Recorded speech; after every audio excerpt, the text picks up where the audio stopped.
I killed my daughter. I killed my daughter. I beat her up too much. Police, hello? I've never seen such horrific suffering of a young person. A murder investigation into the death of a 10-year-old girl. Very caring, very confident little girl. I don't think I've ever felt such sadness. The injuries to her body were over 70 in number. 3 people left the country. It's a family on the run without the girl who's been killed. We started a manhunt. Sarah's death was an incident.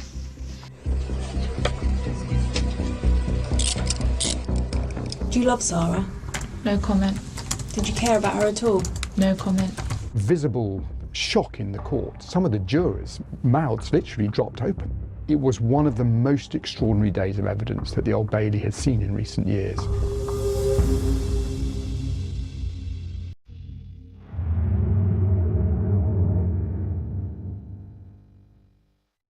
Sorry, police, how can I help? Hello? Hello, how can I help? I killed my daughter. I killed my daughter. Surrey police had received a call overnight indicating that the young girl was in a home. She would be found dead. My daughter is dead. Who killed your daughter? It's me. Okay, Father. how? I said she was looking up to the kitchen side. I'm going to need you to slow down, okay? How have you killed your daughter? I beat her up. I wasn't my intention to kill her, but I beat her up too much. Where are you? I'm left the property. I'm gonna come back. The call handler tries to establish where he is, but the man refuses to say. He wanted them to go round to his house in Woking.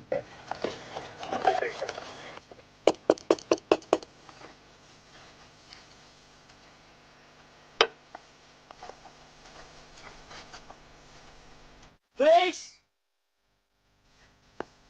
Got the door open.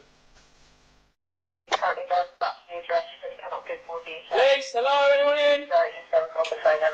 And officers managed to secure entry to the property.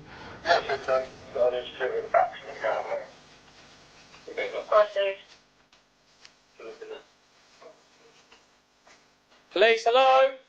Very clean and tidy property, very sparse in terms of its decoration.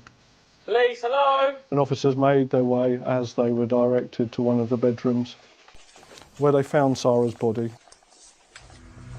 Sarah was lying on the bed. She was very peaceful in how she looked, and officers found a note that was just next to Sarah's body. Love you, Sarah. Whoever see this note, it's me, Urfan Sharif, who killed my daughter by beating. I'm running away because I'm scared, but I promise that I will hand over myself and take punishment. When I think of Sarah, my immediate image of her is her smile.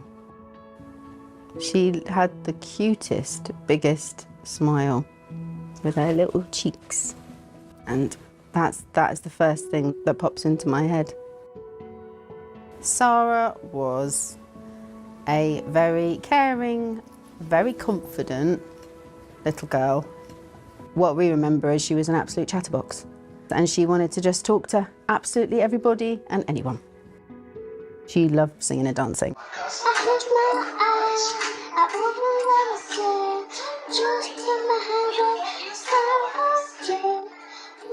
One of the memories that will always stay with me is when she came.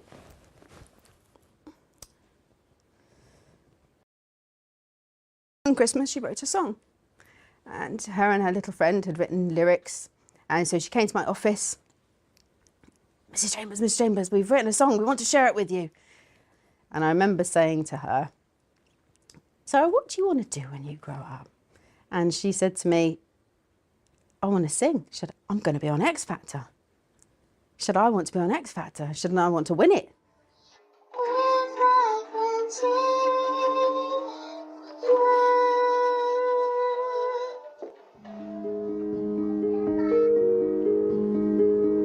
Sarah was born at Wexham Park Hospital in Slough into this very, very difficult family environment. And in fact, within about the first year of her life, she's been in temporary foster care twice.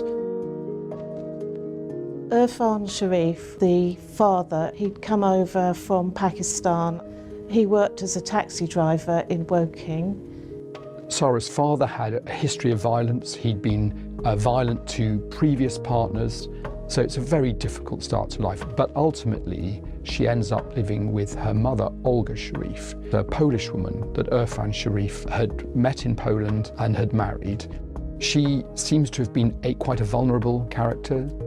Some allegations are made, apparently, by Sarah about violence from her mother. We'll never quite know whether they were encouraged by Sarah's father, but certainly the net result was Sarah Sharif being placed in the Irfan Sharif household. And by that time, he had a new partner, Binish Batul, who basically became Sarah's stepmother.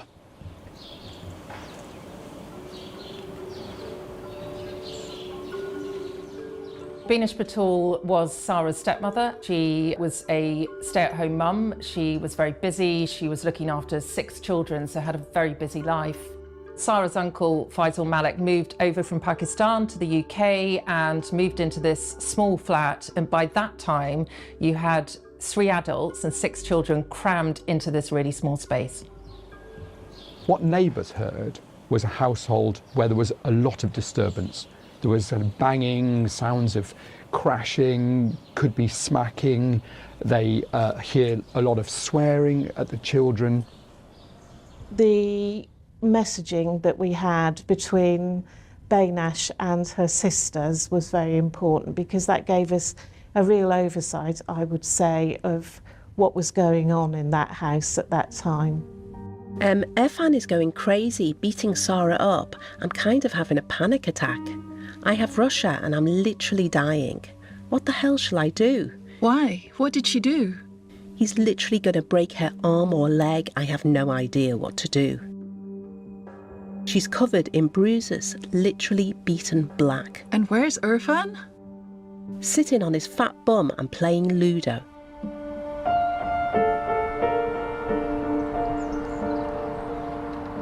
The school is starting to see bruising on Sarah.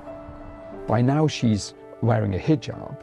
It may be that she's starting to wear a hijab to hide the other signs of bruising.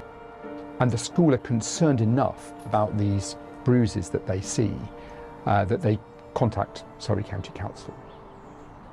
They listen to the various accounts from the parents, from Sarah, as to how it is that she's received these bruises. And after 6 days, Surrey County Council say to the school that the school should take no further action and should monitor Sarah. Soon after Sarah turned up to school with a mark on her cheek, her stepmother, Binish Batul, went to the school and she was really defensive and said it was caused by a pen. There was an entry on the Child Protection computer system which had noted that Binish Batul had used really foul language towards the children. Then the Easter holiday came, and on the first day that Sarah was meant to return, the school, the head teacher, got an email from Sarah's father saying that he was going to pull Sarah out of school to homeschool her. In April, the family move house. They move out of their very small 2-bedroom flat into a bigger semi-detached house in Woking.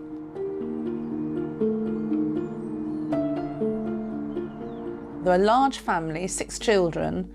A bit of a surprise because they're quite small houses, 3 bedrooms, but they looked so happy and the younger children cartwheeled all the way down the back garden. It's a nice garden with a big lawn.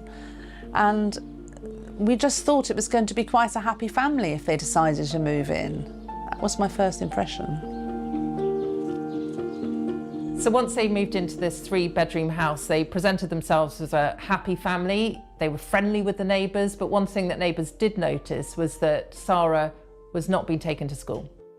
She always wore her hijab and she was well dressed, but she seemed separate, perhaps a bit withdrawn, pale, The only thing that was a bit odd was the silence. Once the children had come in from playing outside in the garden, it became silent. The move should have solved some of this family's problems. They had suddenly a lot more space, they had a lot more rooms for everybody to sleep in. But what's clearly happening behind closed doors is a real escalation of violence against Sara Sharif. One neighbour at the back hears a scream one day, which is cut dramatically short, but that is the only real sign for the neighbours of the terrible things that are going on in that house. There was evidence that Sara was being beaten with a cricket bat. She was also being beaten with a white metal pole that was from a children's high chair. She was being burnt, and she was even being bitten. Despite what Sara was going through, what was really striking was that she still managed to be this really joyous child. She was smiling, she was singing, she was dancing. At the house, police found these beautiful, heartfelt notes that Sara Sharif had written to both her father and her stepmother, saying how much she loved them, saying that this was the best family in the world. Even through all this torment and agony, it had become so normalised to her.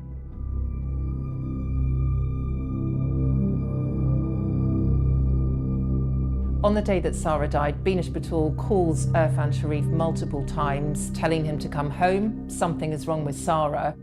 Irfan Sharif heads home. Before he does so, he's caught on CCTV outside the local co-op, and it's the last time that he's spotted on camera before Sara dies.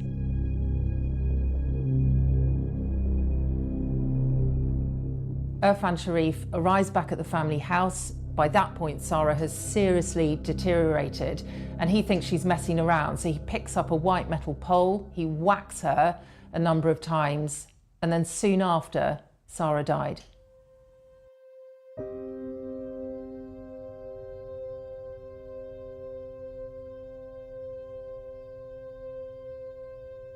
That evening, first of all, they phone a travel agent. Welcome to South Old Travel, how may I help? Hi there, I'd like to know about ticket prices to Pakistan. All right. So where in Pakistan you want to go, ma'am? Islamabad. Beenish Batul sounds extraordinarily calm. Your travel dates, please? I'll leave as possible tomorrow. And return? Single.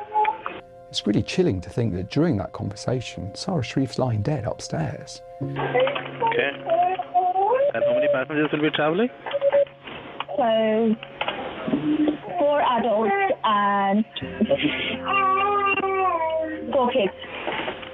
They don't end up using that travel agent, they end up using a friend of Irfan Sharif. So I told him I got 2 quotations, one is in the morning, one is afternoon 2 p.m. Morning one is around 7,000 and 2 p.m. is around 5,000. Then Irfan Sharif said, okay Nadeem, book morning one. Then I said, are you stupid? There is just 1 hour difference. He decided, Irfan Sharif, okay, book 2 p.m. one. The morning after Sara has died, the entire family, without her, get into the BMW X5. They head down the road to the M25. They drive to Heathrow Airport. You can see them on CCTV arriving at the short stay car park.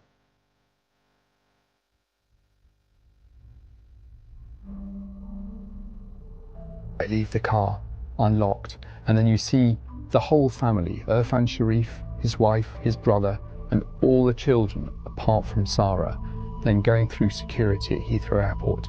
It's a family on the run without the girl who's been killed. The family fly from London Heathrow Airport to Bahrain and then to Islamabad in Pakistan. They arrive at around 5:30 local time. It was then when Irfan Sharif called the police in the UK. Where are you right now? I cannot give more details. I promise I'll come back. I need to know where you are. Police in Surrey, who have launched a murder investigation into the death of a 10-year-old girl, say that 3 people who they want to speak to left the country on Wednesday. Police arrived here in the early hours of Thursday morning following what's described as a concern for safety. Now, it was once inside the property that they found the body of a 10-year-old girl.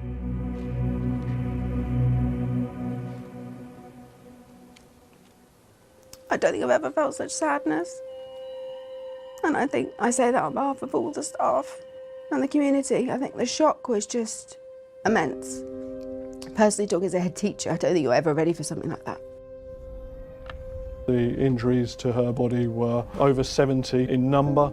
She had broken bones, she had multiple bruises, a very serious injury to her brain. There were indications that she'd been bound, and she had burns across her body, including one burn on her buttock area. That would have been caused by a domestic iron. I find it truly dreadful. Your natural reaction when somebody must come towards you with an iron would be to flinch and to move back. But the only way that injury could have been inflicted was by somebody else helping to restrain her.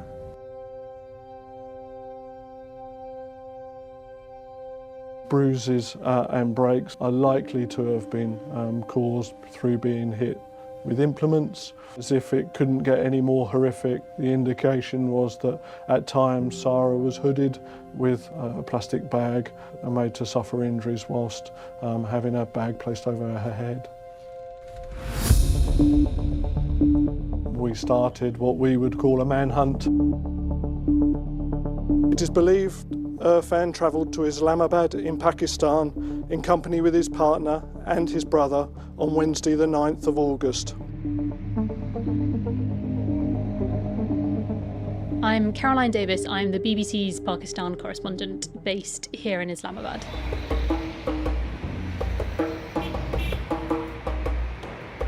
Pakistan and the UK don't have an extradition treaty, and that poses problems unless they decide to come voluntarily. It's a very complex structure in Pakistan and a very complex operating framework. We had no conversations with law enforcement agencies overseas. We realised that the family had a connection to the city of Jhelum, so we decided that we were going to travel there to see if we could get more information. Jhelum is about a 2-hour drive away from Islamabad, population a bit over 1 million.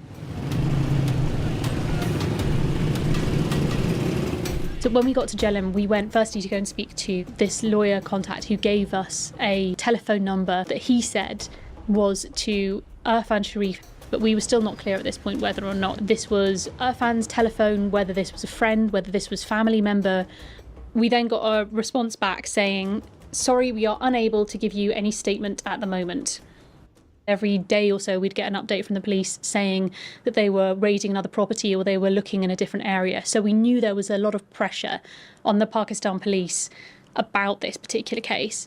Then we started to hear reports from Irfan Sharif's family. They said that the Pakistan police were picking up relatives in their family, taking them in for questioning, and according to the family, coming up with false charges against their relatives. They took the Punjab police to court to stop them from doing this. In court, we did hear from the police who said that they were interviewing some of these family members, but they denied the fact that they were bringing any of these false charges. We spoke to police sources who started to suggest that they thought that the family were being helped by someone in Pakistan to try to hide. That's what led us to Rasik.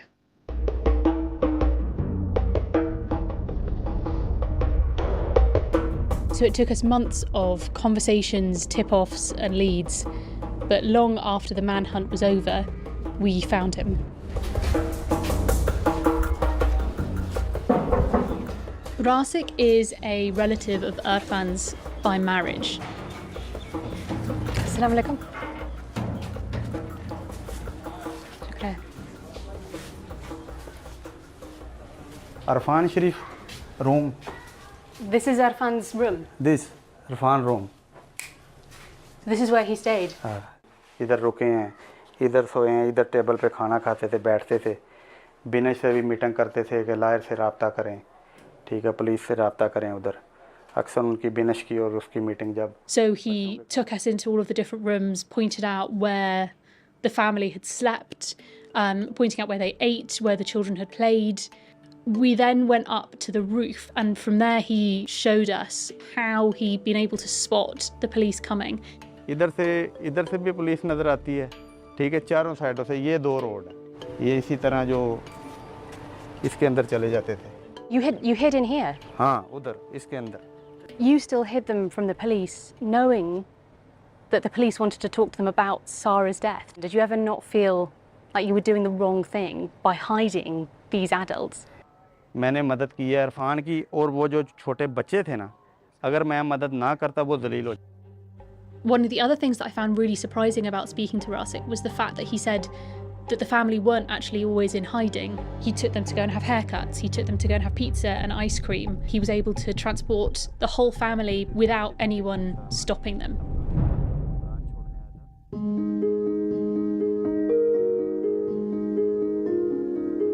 We'd started to try to have contact with the grandfather, but so far he'd never wanted to say anything publicly. He decided that he did want to talk to us. Did Arfan tell you what had happened to Sarah?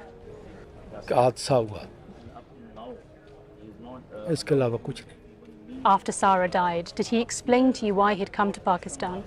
बच्ची फौत हुई है तो जब आदमी को ज़हन पर चोट लगे तो ज़ाहिर है बंदे की सोचने की सलाहियत कम हो जाती है, वो खौफ के मारे आ गए। We'd spoken to Mohammed Sharif earlier that day. We had put the material out on broadcast. We had then all gone to bed, and it was the middle of the night when we were then sent this video. There are a couple of things I would like to address. Firstly, I would like to talk about Sarah. Sarah's death was an incident. Our family in Pakistan are severely affected by all that is going on. They are harassing my extended family. We were really struck by the fact that Sarah is only mentioned once, calling her death an incident. She's then not mentioned throughout the course of the rest of the video. The police is registering fake cases against all of these people to put pressure on them. My main concern is that the Pakistani police will torture or kill us. That is why we have gone into hiding. Then we got a phone call and a tip-off. We'd been told that the police had come to the grandfather's house. Sarah Sharif's siblings had been found at his property and taken by the police. But what we learnt later as well from Rasik was that the 3 adults were with them as well. They ran and fled next door, and they were able to hide next door. When we looked back over our footage, we realised that at that exact point, we would have been metres away from where those adults were hiding while we were filming. We started to hear rumours that they might have left the country. Then we got a message showing that the adults were flying from Sialkot Airport to Gatwick.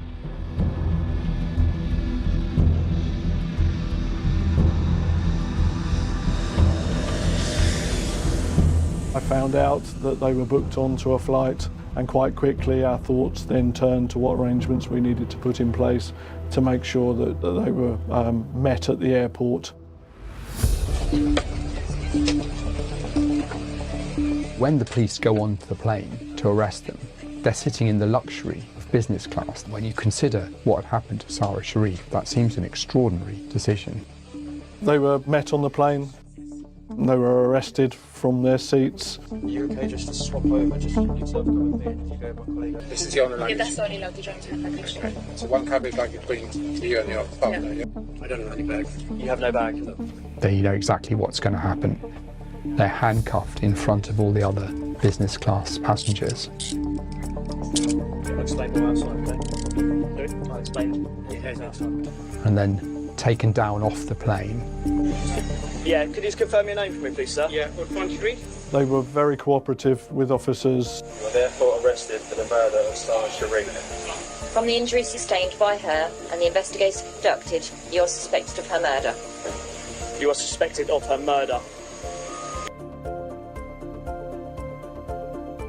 They were taken into police vans and conveyed to the custody station.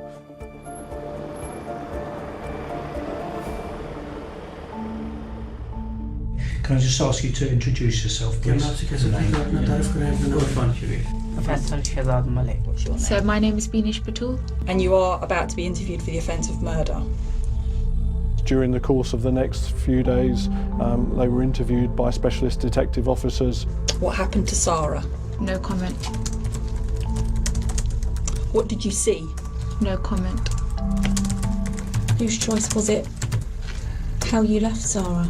No comment. In those interviews, they gave no comment to any of the questions that were put to them. It says here, I did legally punish my daughter. And she died. Okay. No. Explain to me what that means. No comment. Who is responsible for her death? और उसका ज़िम्मेदार कौन था उसकी मौत का? No comments. Okay. Tell me about your involvement in Sarah's death. मुझे बताएं कि सारा के कत्ल में आपकी क्या शमूलियत है? No comment. Okay. The defendants said nothing in interview and they were charged on that basis. Do you love Sarah? No comment. Did you care about her at all? No comment. They've come home, but they're not actually telling anyone what happened.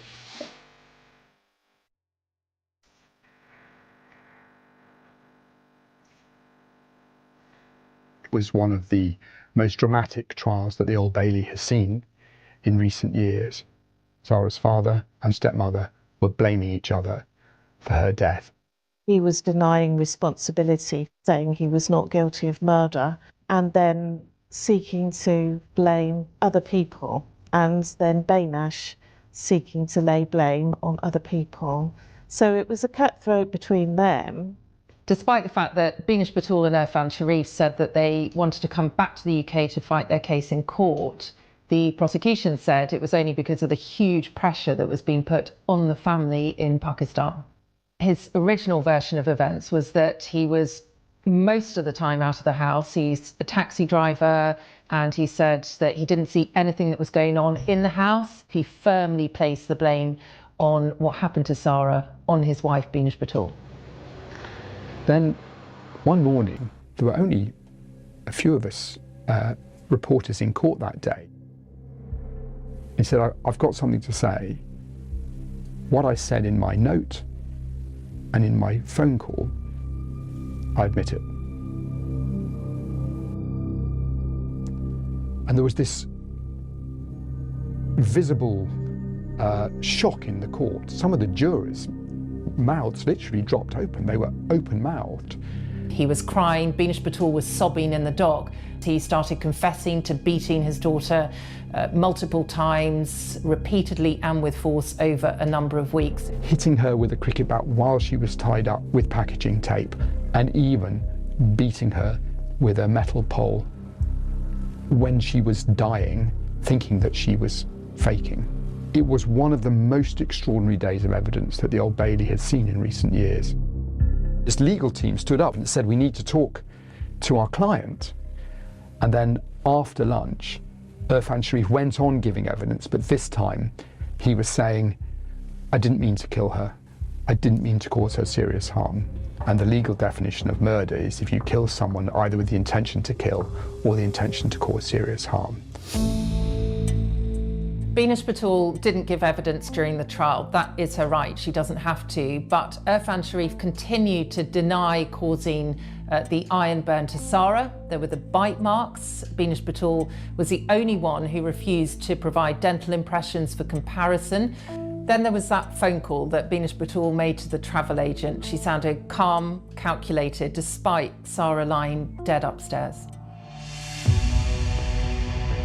Faisal Malik, Sarah's uncle, he was always in the background. He didn't give evidence in court, he declined to.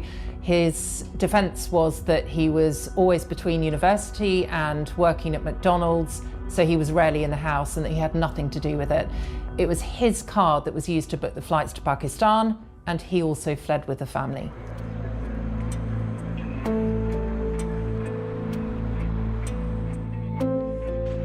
Good afternoon, everyone. Today, after a 10-week trial, a jury has found Irfan Sharif and Binesh Batul, the father and stepmother of 10-year-old Sara Sharif, guilty of her murder. Binesh Batul was sobbing in the dock. Faisal Malik, Sara's uncle, he cried as he was convicted of causing or allowing the death of a child. All three defendants have only ever sought to preserve their own interests throughout this investigation and have shown no remorse for their truly dreadful behaviour.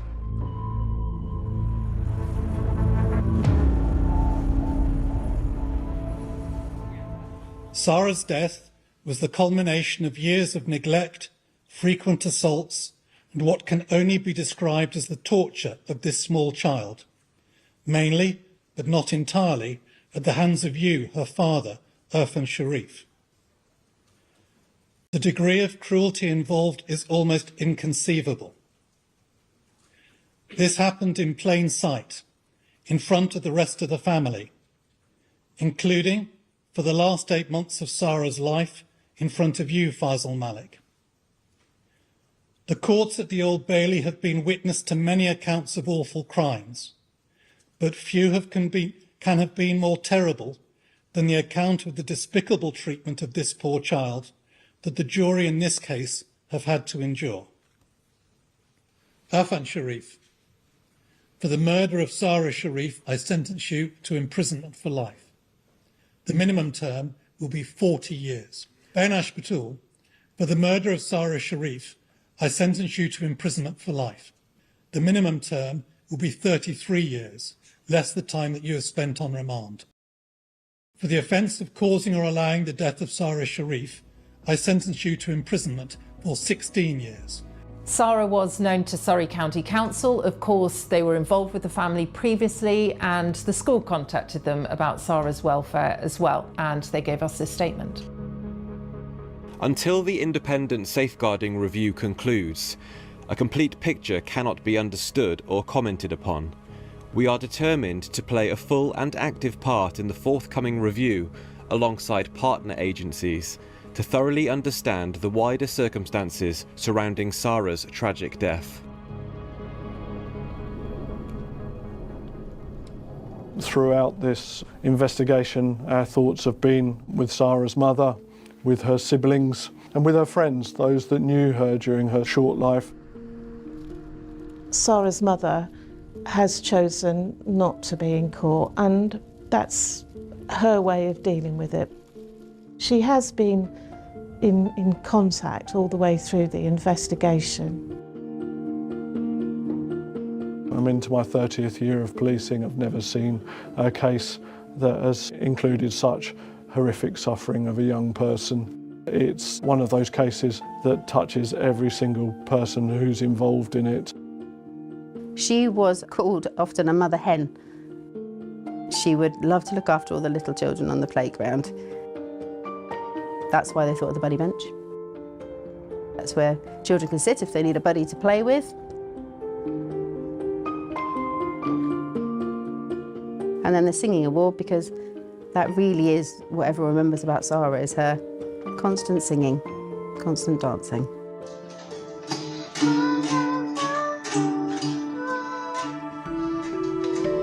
A group of her close friends created a memory box for Sara. One of the things they put in there was a white feather. The reason they put that in there is when we were doing our memorial service, it finished out on the playground. We had a balloon release and I'd written a final prayer. And as I finished that prayer, a white feather fell to the ground. And for me, that meant Sara was looking down. I'm Martine Croxall outside the Old Bailey in central London, where jurors have returned guilty verdicts on the charge of murder for Irfan Sharif and Binesh Batul, the father and stepmother of 10-year-old Sara Sharif. Our correspondent Helena Wilkinson sent this on the background to the case.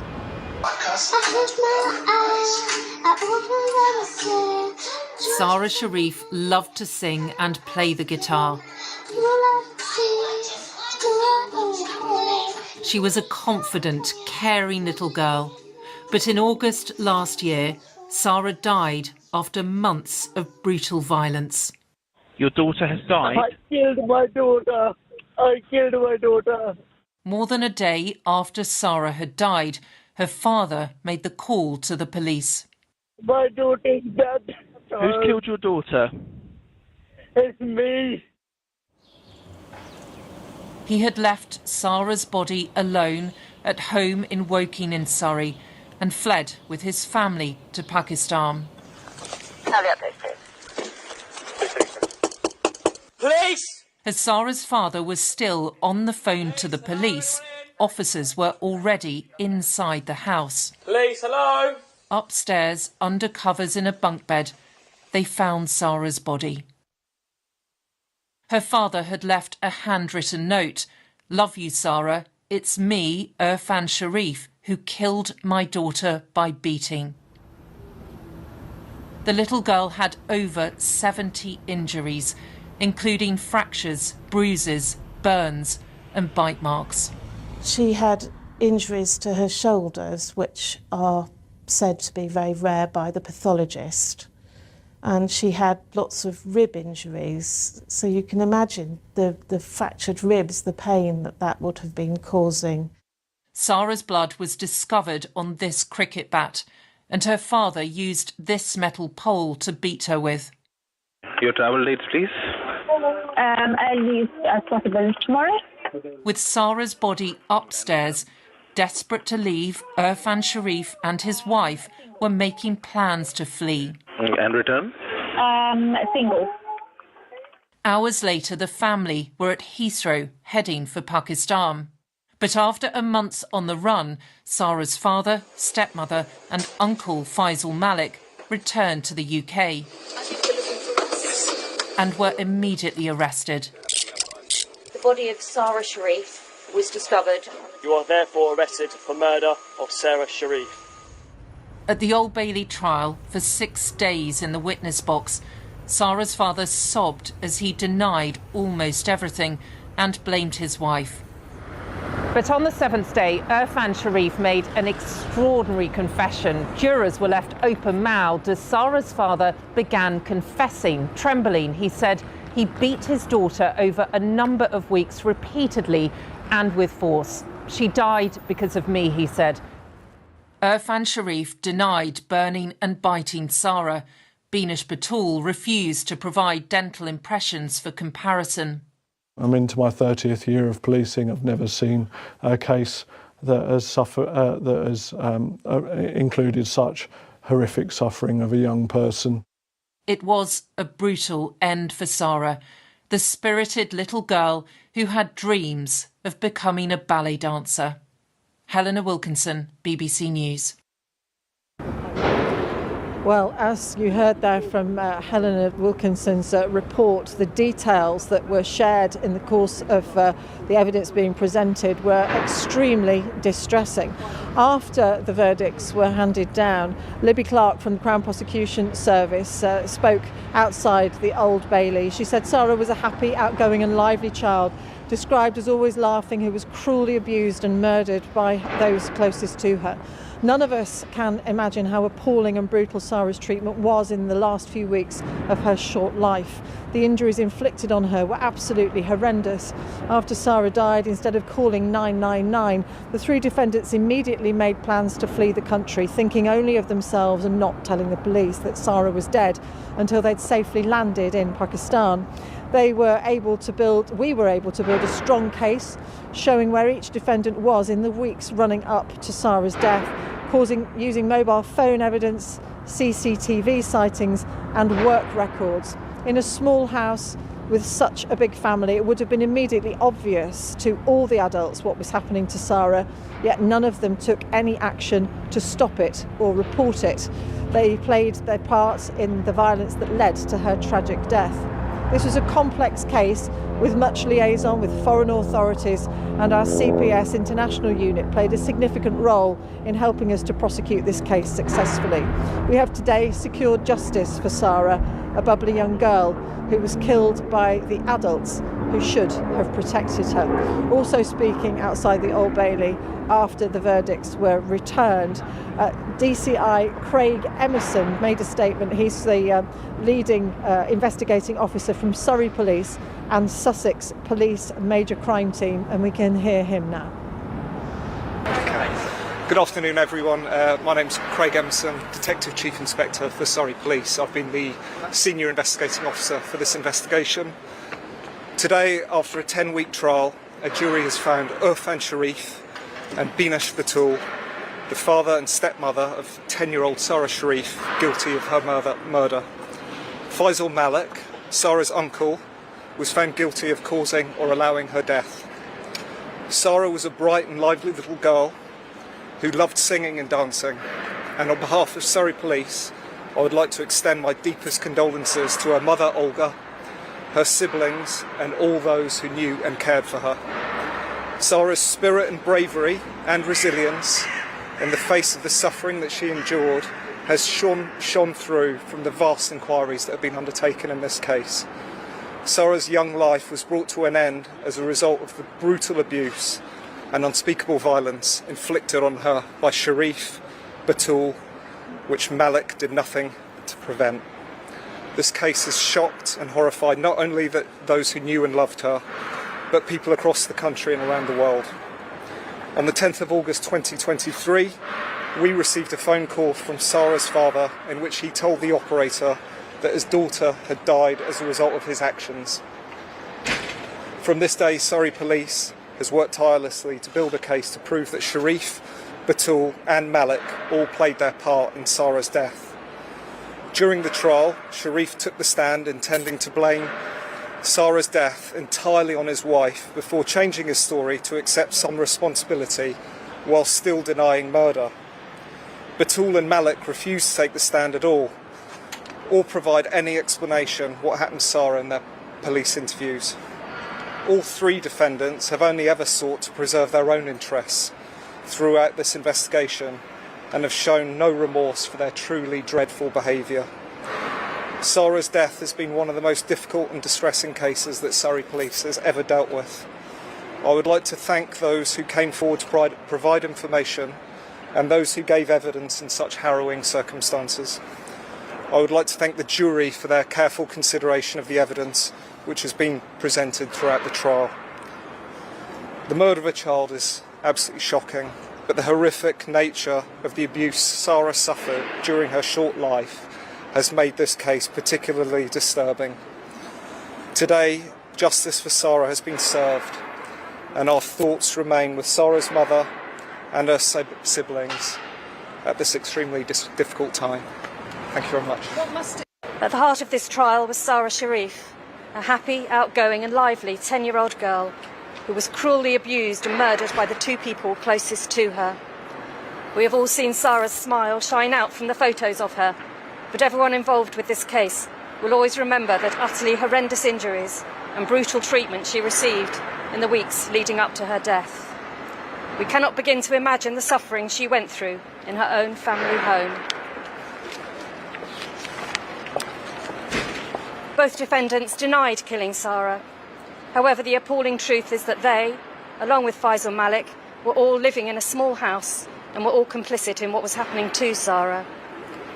The evidence given by some of the neighbours of the family highlighted their concerns about what was going on behind closed doors, yet none of the defendants did anything to stop or report the abuse that led to Sarah's tragic death. It has been a painstaking operation by Surrey Police and the Crown Prosecution Service to build this case and be able to prove to the jury that Irfan Sharif and Binash Batul were both responsible for Sarah's murder. By showing they were there in the run-up to Sarah's death, we were able to prove that both of them played their part in killing her. This case was complicated further by the fact that all three defendants fled the country to Pakistan, and our CPS International Unit played a significant role in helping us to prosecute this case successfully. We have today secured justice for Sara, although the ultimate tragedy is that she was killed by the very adults who should have loved and protected her. Our thoughts today are with Sara's family and those who knew her. Thank you. That was a statement from the Crown Prosecution Service. Well, Lisa Townsend, who is the Surrey Police and Crime Commissioner, has also issued a statement saying the murder of Sara Sharif has been one of the most harrowing and tragic cases ever dealt with by Surrey Police, and I welcome the guilty verdicts returned by the jury today. Sara was a bright and vibrant little girl, and the suffering that she must have gone through in the final months of her young life is simply heartbreaking and almost impossible to comprehend. In the one place where she should have felt safe, she was subjected to the most unimaginable and barbaric abuse at the hands of the very people who should have been protecting her. Upon her death, instead of summoning help or accepting any responsibility for what they had done, they fled the country. Since that day, they have consistently sought to avoid blame for the sheer evil they inflicted upon Sara over a prolonged period of time. Sadly, one of the common hallmarks of violence perpetrated against women and girls is that it's carried out behind closed doors, often by those closest to them. It's clear in this case that calculated attempts were made to ensure the sustained abuse of Sara happened out of plain sight. But there were undoubtedly questions that need answering on what could have been done to prevent her death. So I welcome the safeguarding review into the circumstances which led up to the tragic events of last summer. This was a challenging and complex international investigation, and I want to thank all those agencies involved, both in the UK and Pakistan, for their cooperation and assistance. I also want to thank all of the officers and staff who've worked so hard to bring Sara's killers to justice. It goes on to say that I commend the painstaking work of our amazing forensic teams who were able to uncover the true scale of horrifying abuse that Sara suffered. I can only admire the professionalism and diligence all those involved in this investigation have displayed in securing the appalling but vital evidence which was put before the court and enabled the jury to return their guilty verdicts. And she finishes by saying, they have been driven throughout by a pursuit of justice for Sara. That justice has been secured today, and I know this case will stay with them forever. So concerns clearly had been raised at various times, but during the course of the trial, the court heard from one of Sara's teachers that she was essentially a happy child, often bubbly, could be sassy, very spirited, bold and fierce when she wanted to be heard, when she had something to say, that she loved to be on the stage and singing and performing. That was her happy place. But she had been removed on a couple of occasions by her family from school after the school raised concerns and social services came in and made inquiries, but no further action was taken after Sara began wearing a hijab to cover the bruises on her face. Well, our correspondent Daniel Sanford now looks at how and when those concerns were raised. Special messages for her. In Sara Sharif's old classroom, memories of a much-loved school friend collected after her death. Her head teacher recalling mostly music and joy. Sara was a very caring, very confident little girl who was just smiling all of the time and was such a cheerful little girl. And what we remember is she was an absolute chatterbox. She would write songs all of the time and she would sing to anyone who would listen. And I remember saying to her, Sara, what do you want to do when you grow up?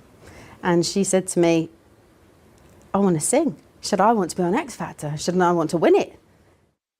But behind the smiles, Sara had a very troubling life. Serious domestic violence in her family meant social services were involved even before she was born, and she was twice in foster care in her first 3 years.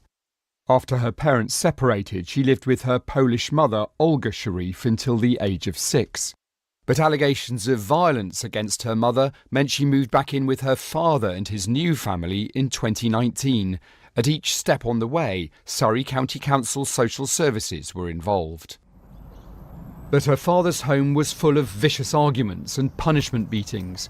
Her stepmother, Binish Batul, once messaged her sister, Irfan beat the crap out of Sara and my mind is all in bits. She's covered in bruises, literally beaten black. In March last year, Sara Sharif's school noticed bruising on her face. Children's Services got involved again, but their 6-day investigation ended with them telling the school to take no further action, but continue monitoring. A month later, in April, her father took her out of school, so no monitoring was possible. By July, here at her new home, out of sight of neighbours, the beatings accelerated. In around 6 weeks, she suffered 25 broken bones and a serious brain injury. But nobody took her to hospital. Sarah would help with the washing. Judy Lozeran lived next door. She never heard any sounds of violence, but did notice Sarah was subdued. She seemed separate, perhaps a bit withdrawn, pale. I never saw her smile or do anything that a child maybe should do. And that worried me really, but it didn't make me feel suspicious. One senior social worker says the lack of monitoring of home-educated children is a loophole. Children who are vulnerable, their vulnerabilities can be exacerbated when they're electively home educated because they're out of sight, they don't have the protective care of being in school and all that brings. On the 8th of August, Sarah's young body could take no more, and she died without even being taken to hospital. She was such a cheerful little soul, and I think that's what's really heartbreaking, because she was such a special little girl. It's hard to put into words, actually. I don't think I've ever felt such sadness. At her school, a bench has been dedicated to Sarah in the playground. Surrey County Council's commissioned a review of its involvement in her life to see what lessons can be learned. Daniel Sanford, BBC News, Woking.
young life was brought to an end as a result of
cases that Surrey Police has ever dealt with.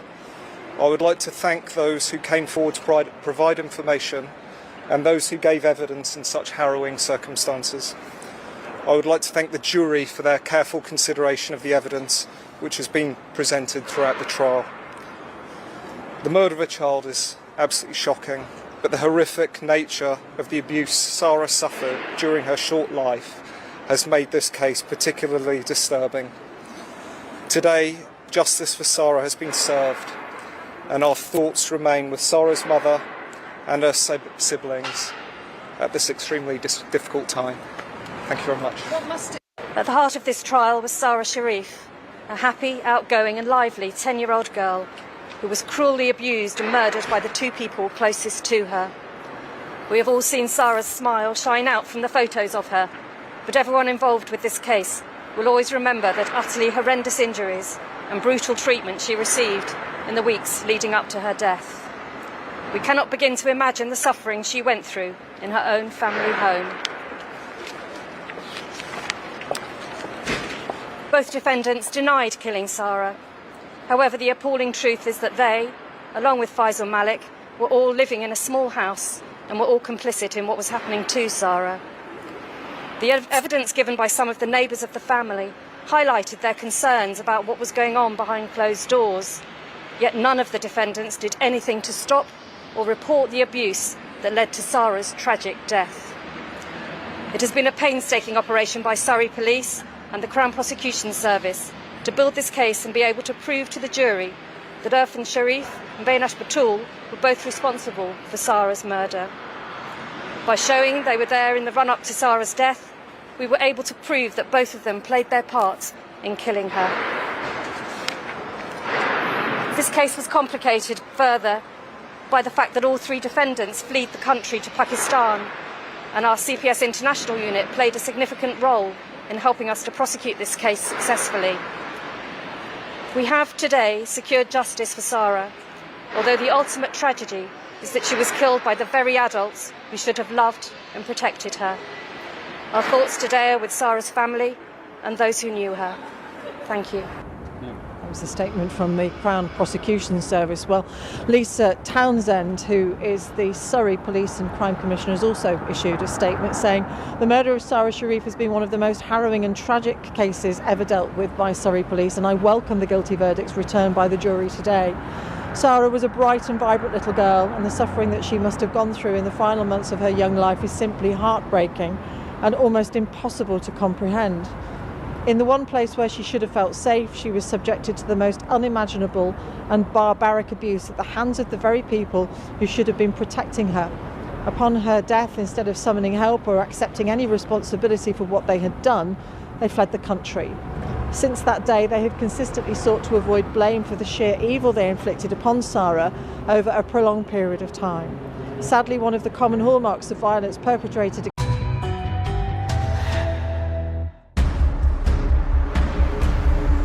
when two young women, Colleen Reed and Melissa Northrup, go missing in eerily odd, similar circumstances, all signs point to a death row inmate who's on parole and on the run. Nobody can find that convicted killer, and a massive manhunt ensues. The way he killed people, the way he tortured them, the pleasure he took in it is on a whole different level. Are you Melissa's killer? No. And in the aftermath of his trial, the corruption involved with the parole system is exposed for all the world to see. I've prosecuted a lot of really horrible people, but Kenneth McDuff is in a world of his own. The evidence shows that this defendant is every person's nightmare. No comment.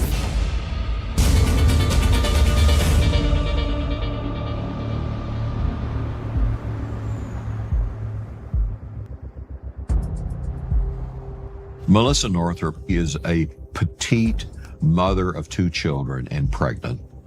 But she's working these pre-dawn hours at a convenience store to make ends meet. Melissa Northrup's husband phones his wife just to check up on her. Becomes alarmed that she's not answering her phone. So he drives down there and goes in. There's no sign of his wife. Melissa's husband, Aaron Northrup, when he found out that she was missing, immediately called the Waco Police Department. 911. Yeah, this is Aaron Northrup at the Quick Pack at 4200 LaSalle. I need a sheriff's DPS officer over here immediately. What's wrong? My wife is missing. She's not nowhere to be found around her store. This place is totally vacant. Customers were watching the store. What is her name? Melissa Ann Northrup.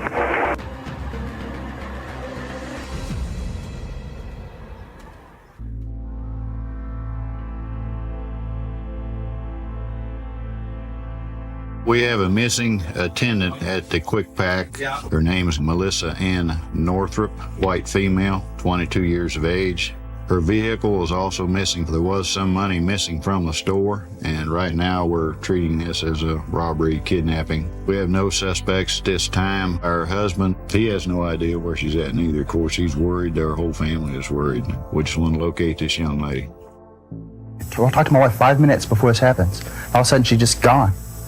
And I don't know if you can imagine how that feels.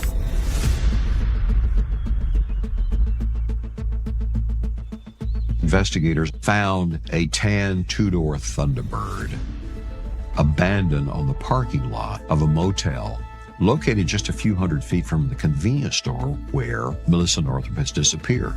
The police runs the registration and finds that it's registered to Kenneth Allen McDuff. Kenneth McDuff is a death row inmate in Texas who was surprisingly paroled out off of a life sentence 2.5 years before Melissa Northrup went missing. He was convicted of a triple homicide of some teenagers back in 1966. In 1966, Kenneth McDuff and his accomplice, Troy Del Green, set out on a mission. They went cruising for women.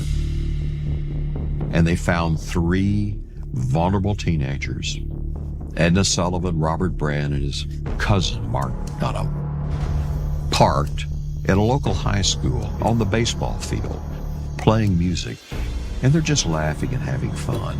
Little do they know, McDuff and Roy Del Green are crawling toward the car. Roy Del Green has a broken handle of a broomstick with him.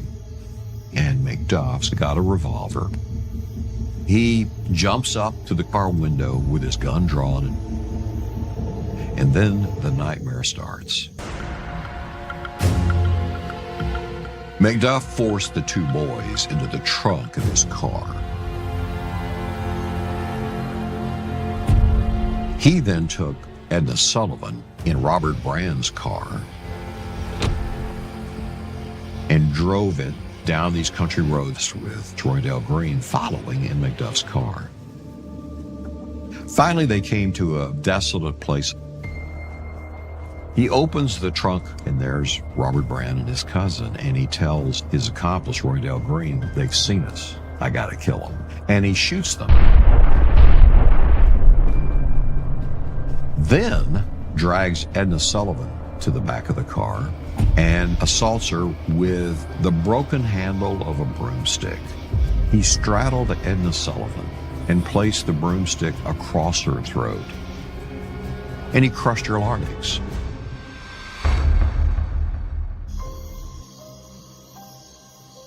MacDuff and Roydale Green drove back to the Rosebud area where they lived. And then several days later, Roydale Green felt terribly guilty about what happened and spoke to the sheriff there and confessed what they had done. It was an absolutely terrible crime, absolutely brutal in every way. And so the sheriff and other deputies began looking for MacDuff. They were able to find him. He tried to get away. There was some shooting, and then he was captured. The trial drew a lot of publicity. The first time I heard the name Kenneth MacDuff was in 1966. My father was U.S. Marshal at the time. He was talking to the sheriff of Falls County, and he was a tough guy, but he was visibly shaken up, and he was telling my dad about MacDuff, and it made me sick. He was known as the broomstick killer because that's what he used to kill Edna Sullivan with after he tortured her with it. Roydale Green pleaded guilty to one of the murders and some of the circumstances, so he got a 5-year sentence and a 25-year sentence. And he turned state's evidence to testify against Kenneth MacDuff. The jury found Kenneth MacDuff guilty, and he was assessed the death penalty.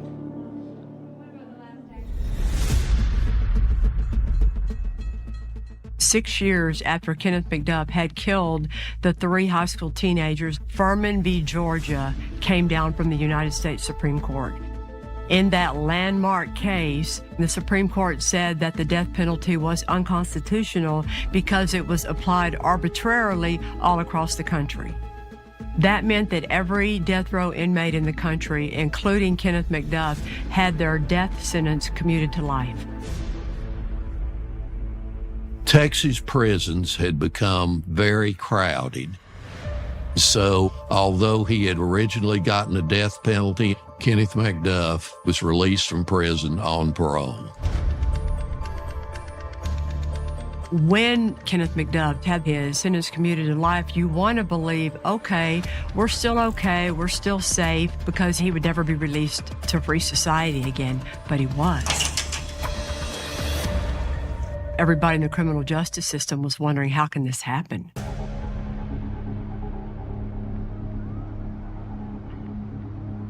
The Waco area, Central Texas area, certainly had its share of crime, but abductions, missing persons, that would have been pretty unusual. And then the circumstances of it were odd. So you suspect the worst. The investigators didn't have a lot to go on. And when they came up with this license plate that came back to MacDuff, that was something to work on, but that wasn't enough to find and to arrest Kenneth MacDuff. You still have to have evidence, and you still have to investigate the case. We knew we had to do something to try to find Melissa. If she was kidnapped by MacDuff, the urgency was paramount. All of a sudden, we learn about a case that sounds a whole lot like Melissa's. Then police told me we believe she's been abducted. Yeah, this is a nightmare. We felt like MacDuff probably got her. And by the way, he's a killer.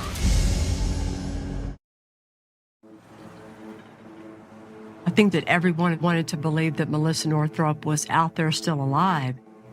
Everybody was focused on trying to find her and track down her kidnapper.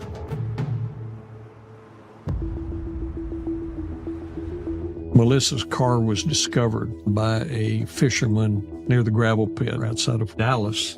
He contacted the local authorities.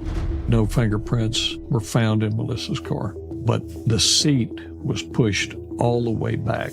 Melissa was like 4'10", 4'11". Kenneth MacDuff was a big guy. He was 6'3", 6'4", weighed probably 270 pounds or so. It indicated that a very large person, someone of MacDuff's size, had been driving that car. An extensive search was conducted in that area, but she was not found. One day after the car had been located, I received a missing persons report for Kenneth Allen McDuff, and this was reported by his mother, Addie McDuff. She said she'd not heard from him in days. She was concerned about him. Kenneth McDuff had a parole violation warrant at that time. This is the oldest scam going. When a parolee has jumped parole and taken off, often a family member will say they're missing, just as a cover story. With McDuff missing about the same time that Melissa Northrup was missing, and with McDuff's car within 100 feet or so of the convenience store, we thought that ought to give rise to some pretty quick action by the state to try to at least find the guy. Unfortunately, the DA says there's no probable cause. We're not getting a warrant to get McDuff, even though the woman's missing. Circumstantially, he's connected to it, and by the way, he's a killer. This is just the way you follow the law, and that's what they were doing here. And they didn't have enough evidence to connect anybody to the disappearance of Melissa Northrup. So at that point, Bill Johnston came up with a novel approach to try and figure out where Kenneth McDuff was and get him in custody. One of the deputies said, we have a bail bond clerk whose boyfriend might have run around with McDuff. And I talked to the boyfriend and I asked him, what did you do with him? And he said, well, he bought 2 tabs of LSD and gave me one. That's federal drug distribution. I called the U.S. magistrate judge and said, Your Honor, I'd like to send over a complaint and warrant alleging a violation of 21 United States Code Section 841A1, distribution of a controlled substance, namely LSD. The judge signed the warrant, and so a nationwide manhunt for Kenneth McDuff took place on the distribution of a single tab of LSD. It went through a huge effort by many agencies and many people. The Central Texas Task Force, as we called it at the time, was the McLennan County Sheriff's Office, Waco Police, of course, U.S. Marshals. We had officers from ATF. It was an unbelievable effort on everybody's part to catch this guy as quickly as we could. They did a search warrant at McDuff's parents' house, and during which the mother declared, don't frame little Junior. The father, he was in the garage of their house during the search, and I heard him say, oh, that boy's cost me a lot of money. You can kill him when you find him if you want to. I mean, it's a real loving family. While the task force is looking for Melissa Northrup and Kenneth McDuff, they hear of the disappearance of someone from Austin, Texas that happened just a few months before. It sounds eerily similar to what happened to Melissa Northrup.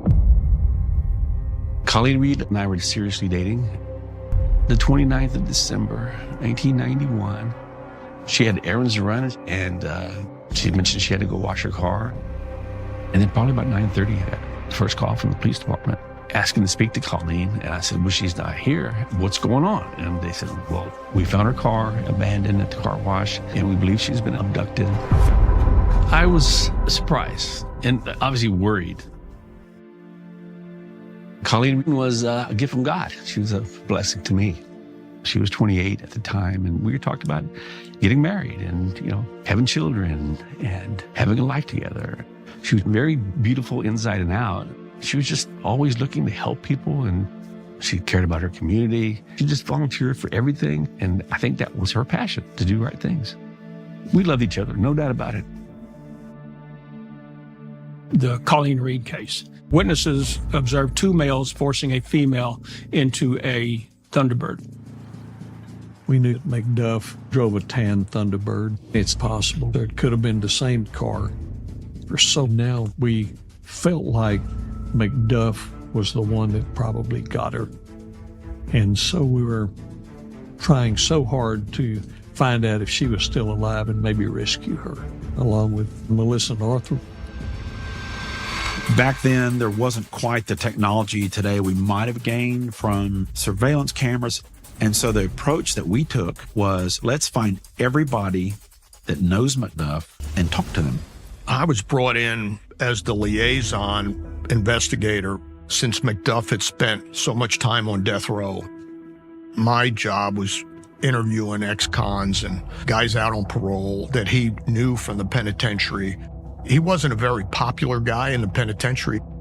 He was running with really bad outlaws, scumbags of all kinds. Finally, we developed an acquaintance named Hank Worley. Worley was a paroled ex-con. It was told to us he was an associate of McDuff's, and he drove around with McDuff. I started doing research on Worley, and I determined that he had a civil hearing. I walked over to the courthouse on the day of the hearing, and I caught Worley as he was walking out. I asked him if I could talk to him. Worley said he would. Took him to the Bell County Sheriff's Office Criminal Investigation Division. I started questioning Worley about the Reed and Northrop disappearance. Worley was extremely nervous, trying not to make eye contact. I wasn't sure what he knew, but I didn't want to put a whole lot of pressure on him, and I didn't want to lose him. So I told him I'll be back in touch. Hank Worley was living at Bloom Motel with his daughter. It's a rundown, low-rent hotel. I went to visit Hank several times. One evening, about 6 o'clock, I received a phone call from Hank Worley. He said, "I need to talk to you now." So I drive over, and he was waiting outside for me. He walks over to the passenger side door, and he says, "I was with McDuff when he took that girl in Austin." He said, "I got to ask you a favor. Can I go talk to my daughter one last time because I'm probably not coming back?" I said, "Yes." He said goodbye to his daughter. He came back, got in the car, and we went to the sheriff's office. Tim Steglich got Worley to tell what was probably 90% of the truth. And it was the worst thing I'd ever heard. And it remains the worst thing I'd ever heard.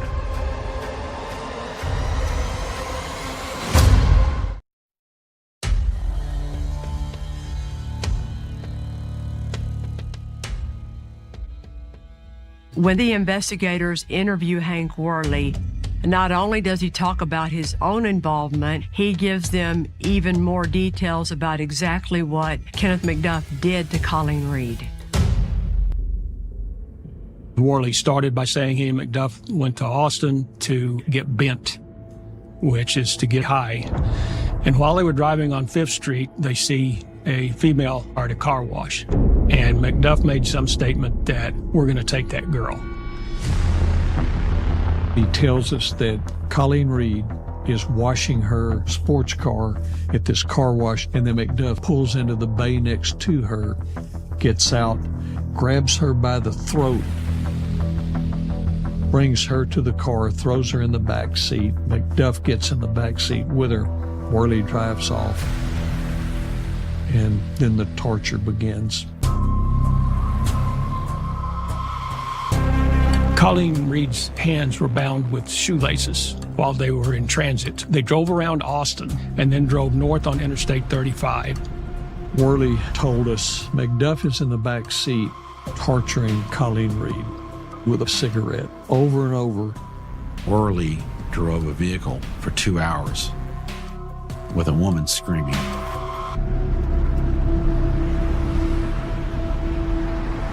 He's visibly shaken up when he is remembering how loud her screams are.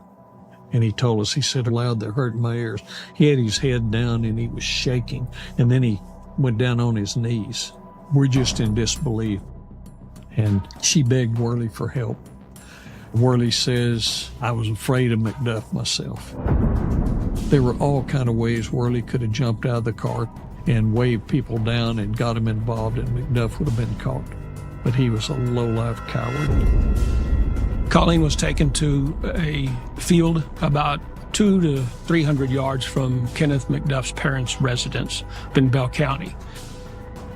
McDuff drug her out of the car and reared back and hit her so hard in the face that Worley described it like a tree limb breaking.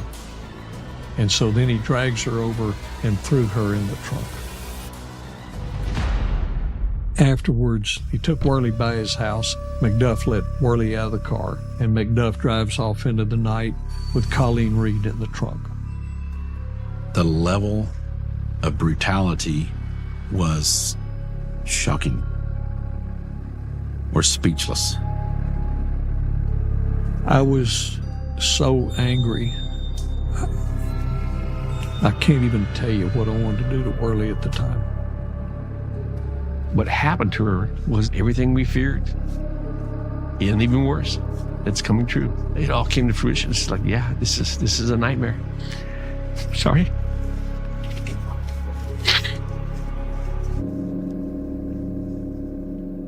Although he didn't have any knowledge of Melissa Northrup's disappearance, the statement from Hank Worley is pretty hard to listen to, and it had to have gotten those investigators super fired up to try and find Kenneth McDuff. Worley led us to believe that McDuff would have murdered Colleen Reed and buried her somewhere in that area of Bell County. The next day, there was a helicopter with an infrared unit on it. They had the entire Austin Police Cadet Academy come up and walk the fields. An enormous effort was made to try to find a grave, and none was ever found. With Hank Worley's confession that he and Kenneth McDuff were the ones who abducted Colleen Reed, and Melissa Northrop going missing just 2 months after that in similar circumstances, the investigators knew they were on the right track. Kenneth McDuff was no longer just a person of interest. He is the sole suspect in the disappearance of Melissa Northrop. What we know about Kenneth Allen McDuff, he's a violent, dangerous human being. And like the captain says, he needs to be off the streets. Central Texas were on edge. People were scared to death that this creature would catch them or their wives or their daughters. Almost 2 months after Melissa Northrop goes missing, a resident of South Dallas makes a grisly discovery. Melissa Northrop's body is found in a deserted gravel pit that's filled with water in Dallas County, about a 100-mile drive from Waco. Her remains are found by a fisherman about a quarter-mile away from where her car was found stuck in the mud. We do have a positive identification on the body. It is that of Melissa Ann Northrop. The one clue that this is the work of Kenneth McDuff is that her ankles and hands are bound with shoelaces. McDuff had certain traits and certain patterns, and one of them was he liked to bind his victims' hands and feet if he could, and he often used their shoestrings. He would literally get their shoes off, pull the string out, and use it. It was a great sense of relief that we finally found her. We finally knew what happened and gave us more evidence to use against McDuff if and when we could catch him. At this point, you have the detailed statement of Hank Worley, you have the body of Melissa Northrop, you have her car, and you have Kenneth McDuff's car. And they know that both victims had been tied up with shoelaces, but you're still missing 2 big pieces. You're missing the body of Colleen Reed, and you're missing Kenneth McDuff. I mean, the truth is we didn't have a clue where he was. And the Marshal Service had a notion to put it on national television. I contacted America's Most Wanted. The families of those murder victims pray for the capture of McDuff. Tonight, your call could end the manhunt. America's Most Wanted aired that Friday. We got a call Monday from Kansas City Police that they think McDuff may be in that area. The Kansas City Police Department had gotten information from a viewer that had watched America's Most Wanted show. Hey, this is the guy that's wanted out of Texas for these killings. A witness who called, who said he thought he was working with McDuff in Kansas City. McDuff had gotten arrested up there on a prostitution sting, but they didn't take him into custody. They just wrote him a bench ticket and put his thumbprint on the ticket. I had the prints from the prison, and we compared them, and it was obvious that it was him. We couldn't believe it after all this manhunt. Finally going to get this low-down scum off the street. The Kansas City police find out that he was working on a garbage truck. So they set up a sting operation involving a checkpoint and stopped the truck under the pretense that they were doing a safety inspection on the vehicle. And that's when they identified and arrested him. McDuff denied everything and then finally said, I want to talk to an attorney. After he was caught, the federal judge ordered him removed to Waco, Texas. And The U.S. Marshals provided their fastest jet. So McDuff was handcuffed and he was placed in the jet opposite from me and a couple seats back. I think about being on the airplane with that guy. God, you know, he probably should have been duct taped to the seat. We got back to the airport here in Waco, put him in the sheriff's unit, and we bust every red light coming through town. We get to the federal courthouse, and this big crowd of family and loved ones of people that had been his victims. The word had gotten out. There was a groundswell of outrage. By this time, everybody in Texas knew what a monster this guy was. And they're screaming and cursing him. They're good people that have lost loved ones. And here we are having to protect this serial killer.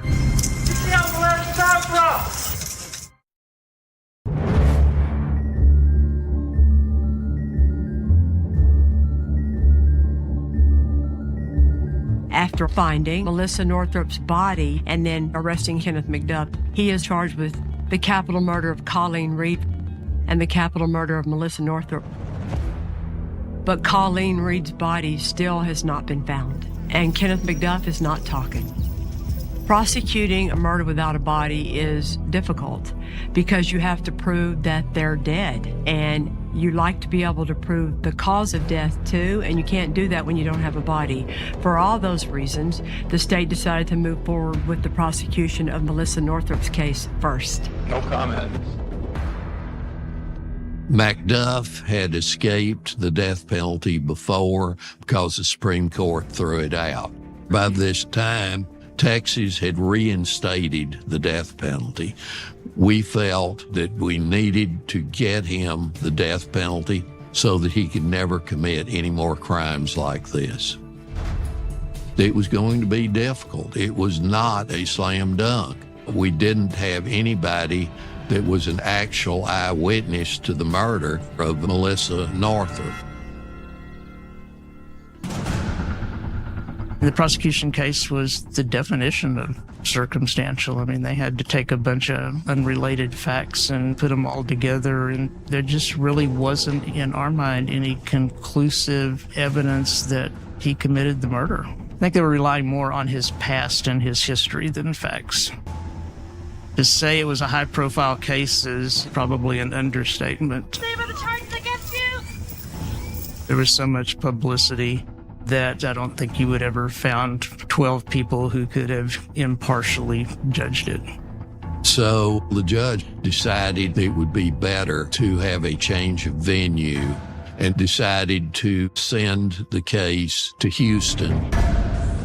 Is there a place you think you would get a fair trial? I'll have to think about that. Do you think you're a monster? No. And Judge Bob Burdett was assigned to oversee the case.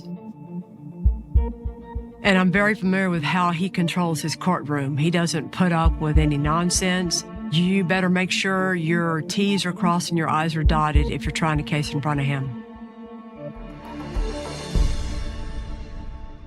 When you have a crime and you don't have any witnesses to prove that the person did the crime, the law allows the state to present other very similar offenses, extraneous offenses as they're called.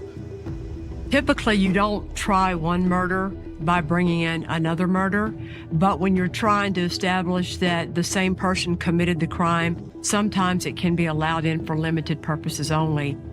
There was a hearing in this trial where Judge Bob Burdett had to rule on whether or not he was going to allow into evidence the extraneous other murder of Colleen Reed in the trial of Melissa Northrop. It's only in pretty limited situations that they're allowed to go into facts of another case, and this was one of them. It was basically two murder cases wrapped up into one. Hank Worley was the key to breaking the case. Worley's testimony showed how McDuff had accomplished the murder of Colleen Reed and the similarities between her kidnapping and murder and the Northrop kidnapping and murder. Our cross-examination of Worley was really focused on he was just as potentially liable and as guilty as McDuff and could be facing the same charge and the same punishment. So he had every reason in the world to paint things in a light that got him out of a jam. I didn't think Worley was even close to a credible witness. I think the testimony was extremely unsettling to the jury. Kenneth, do you plan on taking the stand?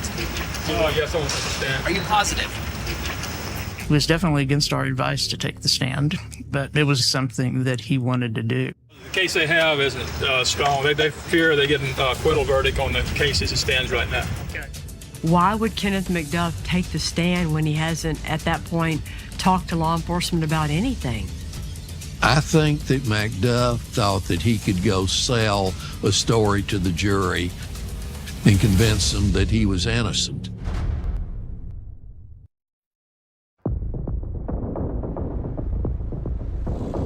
During the trial of Melissa Northrup, Kenneth McDuff says he wants to take the witness stand.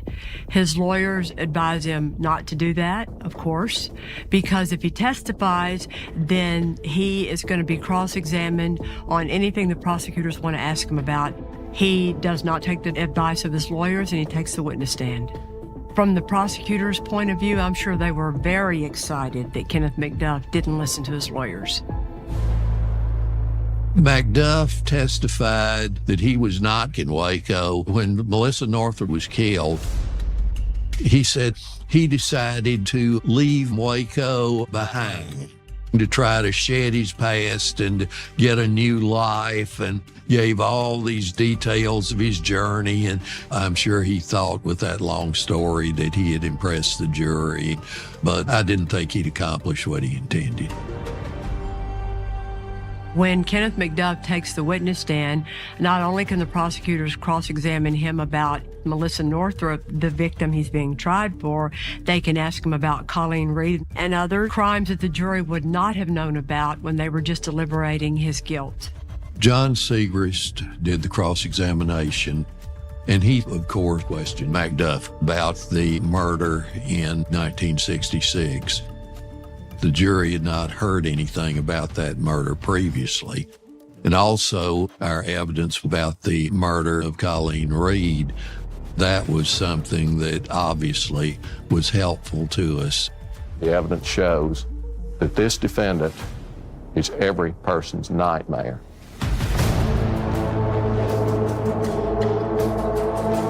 The jury was out about 3 hours.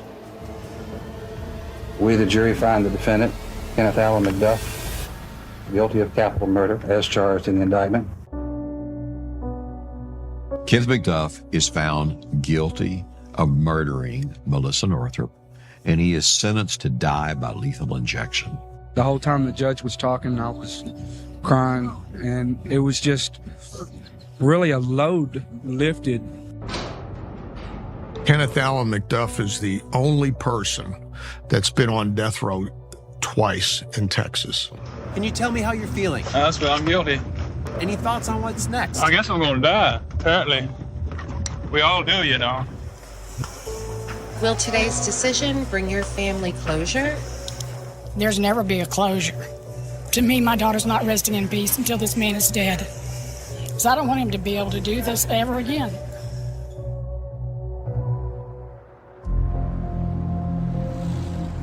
1 year later, and the case against McDuff for the murder of Colleen Reed was tried without a body. The jury found him guilty and then also assessed a death penalty. It's a relief, yeah. She died a horrible death, but she lived a good life. It was like another nail in the coffin. He's not getting out of this one. You're going to pay now.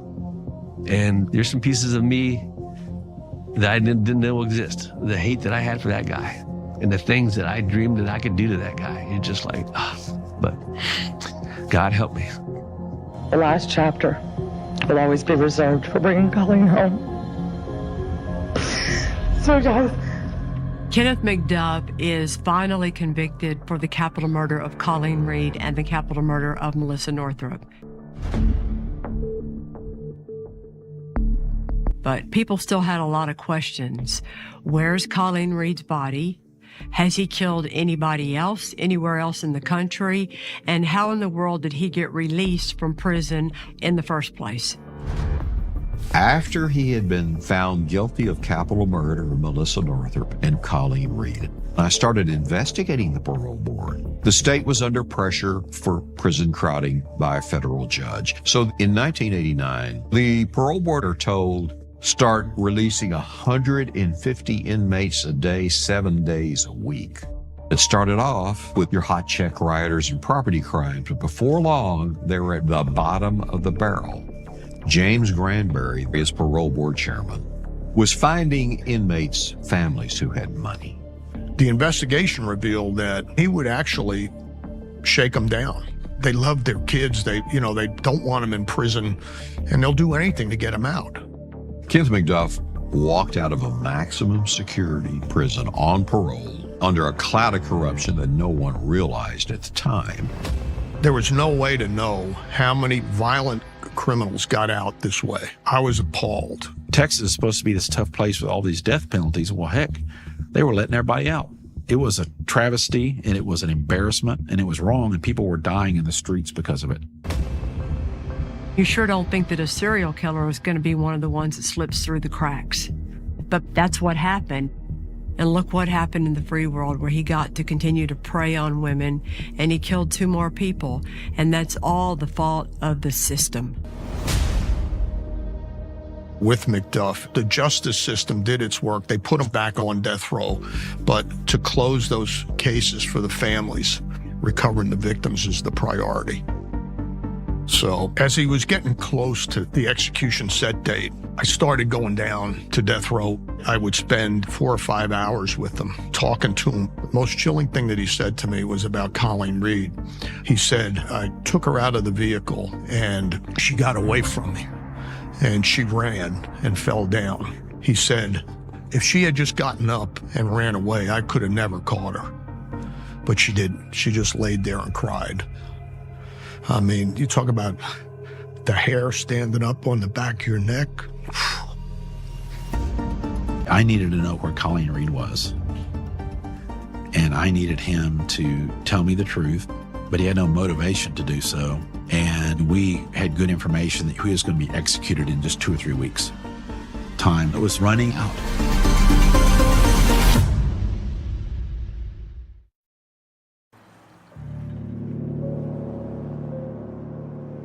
Seven years after Colleen Reed goes missing, they still can't find her body. Her family is in pain, and Kenneth McDuff is sitting on death row not saying a word. A few weeks before his execution date, a window of opportunity cracks open. McDuff comes in and he's complaining about a toothache. I say to him, look, you're a man of your word. I'm a man of my word. Here's what's going to happen. The dentist will be here tomorrow. I'll put you first on that list. You'll be going in, getting that tooth fixed. And once you get that tooth fixed, you come in and you sit in that chair and you give us what we need. And that's what he did. He drew out the map for Colleen's location, where he buried her.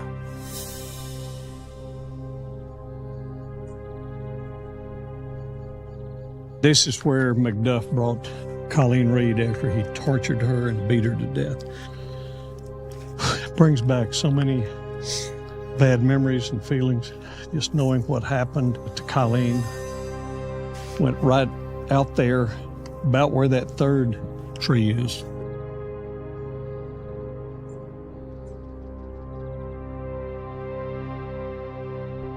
Had a tractor with a blade, then we had a bulldozer with a blade, still couldn't find her.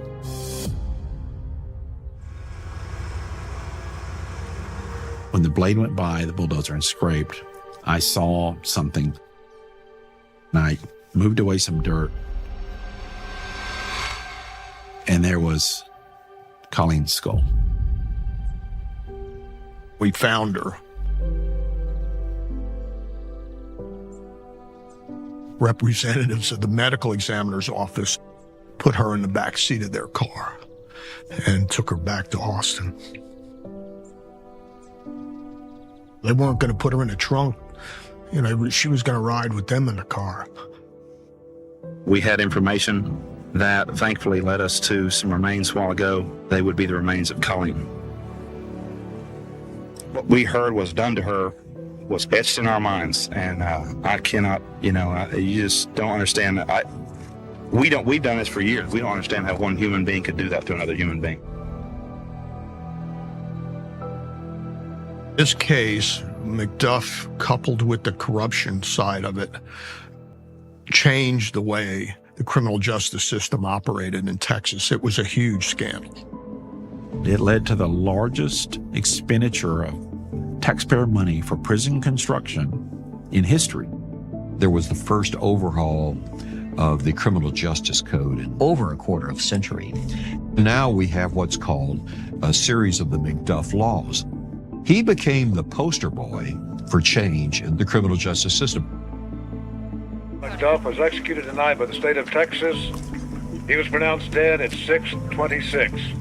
I know that I never have to walk into another courtroom and look at him again. This part is over.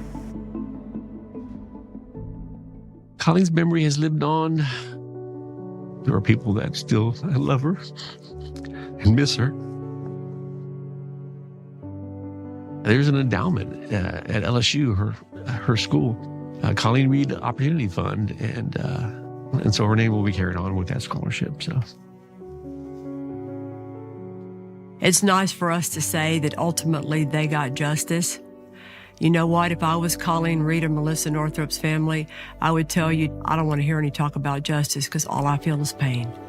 Because a monster like Kenneth McDuff roamed the streets of Texas. And a lot of that roaming happened because the system failed Colleen and Melissa, and it failed all of us. And that is a horrible tragedy that should never have happened.